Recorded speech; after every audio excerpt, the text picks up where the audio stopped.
नमस्कार दोस्तों, हमारे यूट्यूब चैनल में एक बार फिर आपका स्वागत है। आज मैं आपके लिए आईसीएआर टेक्नीशियन का जो एग्ज़ाम हुआ है 28 फरवरी 2022 का, उसमें तीनों शिफ्टों में जो साइंस के क्वेश्चन पूछे गए हैं वो सभी साइंस के क्वेश्चन लेके आया हूँ। तो उन पर हम एक एक करके बात करेंगे कि कैसे क्या क्वेश्चन आज पूछे गए हैं और आगे के जो एग्ज़ाम होने वाले हैं उनमें भी वैसे ही क्वेश्चन आने की संभावना है, या फिर जिस टॉपिक से जिस टाइप से क्वेश्चन पूछे गए हैं उसी जोन से क्वेश्चन आपके बन सकते हैं।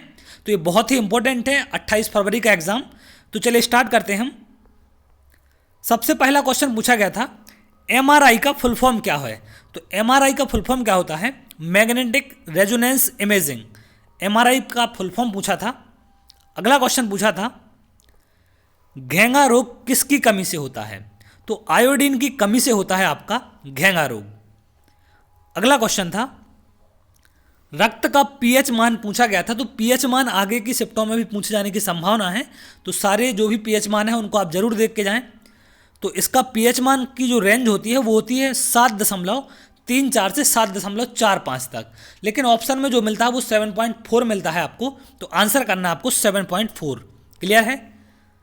अगला पूछा गया था मार्स गैस का दूसरा नाम क्या है? तो मार्स गैस को क्या बोलते हैं? मीथेन बोलते हैं मार्स गैस को, मीथेन इसका नाम होता है। अगला क्वेश्चन था विटामिन का नाम पूछा गया था। विटामिन डी का रासायनिक नाम क्या है? तो विटामिनों के जो भी रासायनिक नाम है उनको आप जरूर देख के जाएं, क्योंकि विटामिनों से संबंधित आपका साइंस में क्वेश्चन सभी एग्जामों में बनता है। तो विटामिन डी का नाम क्या है? एर्गो कैल्सीफेरॉल, ये विटामिन डी का रासायनिक नाम होता है। अगला पूछा गया था पाम का फुल फॉर्म क्या है? तो पल्स एम्पलीट्यूड मॉड्यूलेशन होता है आपका पाम का फुल फॉर्म। अगला पूछा गया था राणा टिग्रिना का सामान्य नाम क्या है? तो इंडियन वुल फ्रॉग होता है जो राणा टिग्रिना का नाम है। ये एक मेढक की प्रजाति है, याद रखना इसको, मेढक की प्रजाति है। तो रासायनिक वो सामान्य नाम पूछे जा रहे हैं यहाँ पर, तो इनको भी आप एक बार देख लेंगे। अगला क्वेश्चन पूछा गया था फोटोकेमिकल्स स्मोक के मुख्य घटक क्या हैं? फोटोकेमिकल स्मोक के मुख्य घटक क्या हैं? तो नाइट्रोजन डाइऑक्साइड, ओजोन, PAN को क्या बोलते हैं? पेरोक्सी एसिटाइलन नाइट्रेट, और रासायनिक यौगिक जिसमें CHO समूह एल्ड्रिहाइड होता है। तो ये क्या होते हैं? इनके घटक होते हैं सारे। तो इनसे संबंधित एक क्वेश्चन आपसे पूछा गया था। अगला क्वेश्चन था बोवन कैप्सूल में क्या फिल्टर किया जाता है? तो ये पानी, नाइट्रोजन युक्त अपशिष्ट और पोषक तत्वों का फिल्टर होता है आपका, बोवन कैप्सूल में होता है। और ये पाया कहाँ जाता है? ये किडनी में पाया जाता है, इसको याद रखना, किडनी में पाया जाता है। अगला है निम्नलिखित में से किसे हंसाने वाली गैस के रूप में जाना जाता है? तो नाइट्रस ऑक्साइड को, N2O को जाना जाता है आपका हंसाने वाली गैस के रूप में, या गैस के नाम से जाना जाता है इसको। अगला पूछा गया था आपसे उभयचर में कितने हृदय कक्ष होते हैं? तो उभयचर जो होते हैं आपके उनमें तीन कोष्ठक होते हैं, 3 कक्ष होते हैं। अगला था LPG के घटक क्या हैं? तो प्रोपेन, ब्यूटेन और आइसोब्यूटेन, ये होते हैं आपके LPG के घटक। LPG के घटक का क्वेश्चन आपका पूछा गया था इसमें। अगला था टाँके में किस घटक का उपयोग किया जाता है? तो टाँके में 60% टिन होता है और 40% आपका शीशा होता है। इन दोनों से मिलकर बनते हैं टाँका। क्लियर है? अगला क्वेश्चन था यूरिया का रासायनिक सूत्र पूछा गया था। तो रासायनिक नाम जो इसका है वो क्या होता है? कार्बोमाइड, और फॉर्मूला क्या होता है इसका? CH4N2O, जो कि आपसे पूछा गया था क्वेश्चन एग्जाम में। तो ये आपको बताना था इसका आंसर। अगला था पार्किंसन रोग निम्नलिखित में से किसे प्रभावित करता है? तो यह गति को नियंत्रित करने की जो क्षमता होती है उसको प्रभावित करने वाला एक रोग होता है। तो रोगों पर भी क्वेश्चन यहाँ से पूछे जा रहे हैं।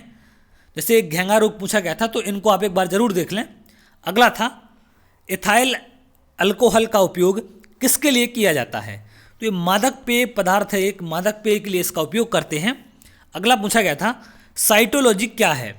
तो सेलों के अध्ययन को बोलते हैं साइटोलॉजी। तो साइंस के लगभग 500 क्वेश्चन मैं आपको डाल चुका हूं, तो उनमें से सारे क्वेश्चन आपके फंस रहे हैं, तो उनको आप प्लेलिस्ट में जाकर जरूर देख लें।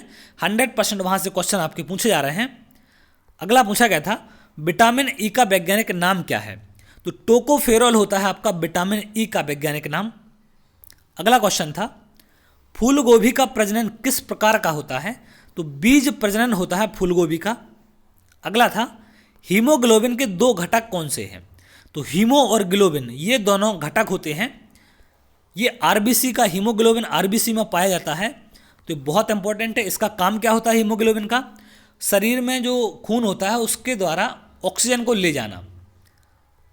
अगला है ग्लूकोज किस प्रकार का कार्बोहाइड्रेट है? एक ये क्वेश्चन आपसे पूछा गया था इसमें कि किस प्रकार का कार्बोहाइड्रेट है, तो मोनोसैकेराइड कार्बोहाइड्रेट है आपका एक ग्लूकोज। क्लियर है।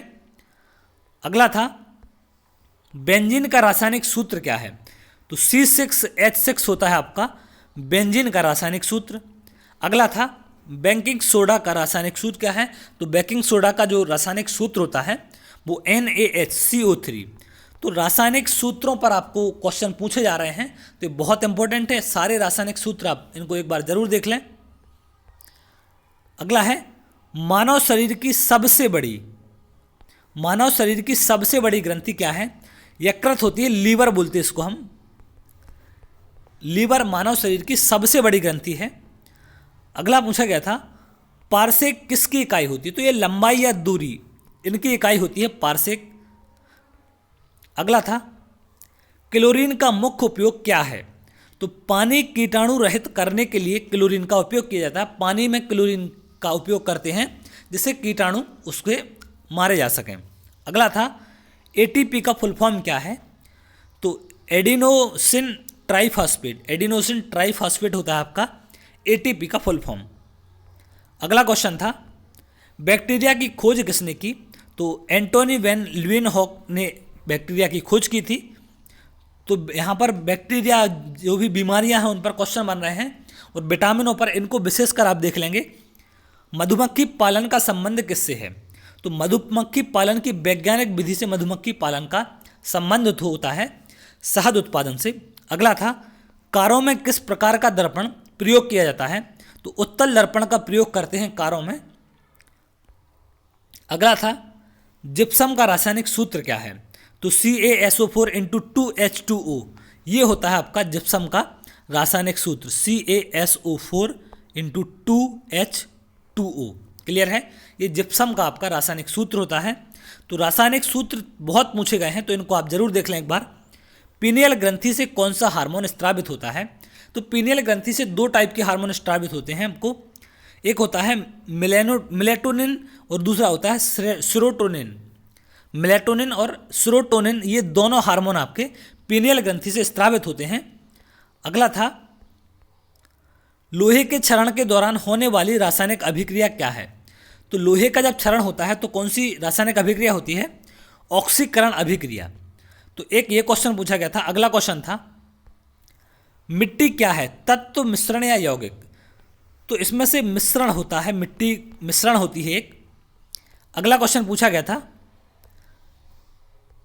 डीएनए से संबंधित एक क्वेश्चन था आपका। इसमें डीएनए से संबंधित एक प्रश्न पूछा गया था। अगला क्वेश्चन पूछा गया था मानव के किस अंग में लसिका कोशिकाएं बनती हैं? तो अस्थि मज्जा में बनती हैं आपकी लसिका कोशिकाएं। अगला क्वेश्चन था निम्नलिखित में से कौन सी एक एंडोथर्मिक अभिक्रिया है? अब यहाँ पर चूंकि ऑप्शन नहीं है तो बता पाना मुश्किल है। एक क्वेश्चन वाटर फोर्स थ्योरी से संबंधित पूछा गया था आपका। इसमें क्लोरीन के गुण से संबंधित भी एक क्वेश्चन था। एक क्वेश्चन ये था जॉन्डिस बीमारी किसकी वजह से होती है? तो वायरस की वजह से होती है आपकी जॉन्डिस बीमारी। तो ये वो क्वेश्चन है जो 28 फरवरी की सभी शिफ्टों में पूछे गए हैं। तो मैंने सारे साइंस के सिलेक्टेड क्वेश्चन अलग करके आपको सिर्फ साइंस के क्वेश्चन लेके आया है। तो अगर आपको वीडियो अच्छा लगा हो तो वीडियो को लाइक कर लें और चैनल को सब्सक्राइब कर लें, और आप चैनल में जो भी साइंस के क्वेश्चन डले हैं उनको आप एक बार ज़रूर देख लें, क्योंकि सारे क्वेश्चन आपके वहाँ से फंस रहे हैं। लगभग 500 प्लस क्वेश्चन इस पर डले हैं, तो आप प्लेलिस्ट में जाकर उनको देख लें। तो चलिए बहुत जल्द अगली वीडियो मिलेंगे, तब तक के लिए बहुत बहुत धन्यवाद।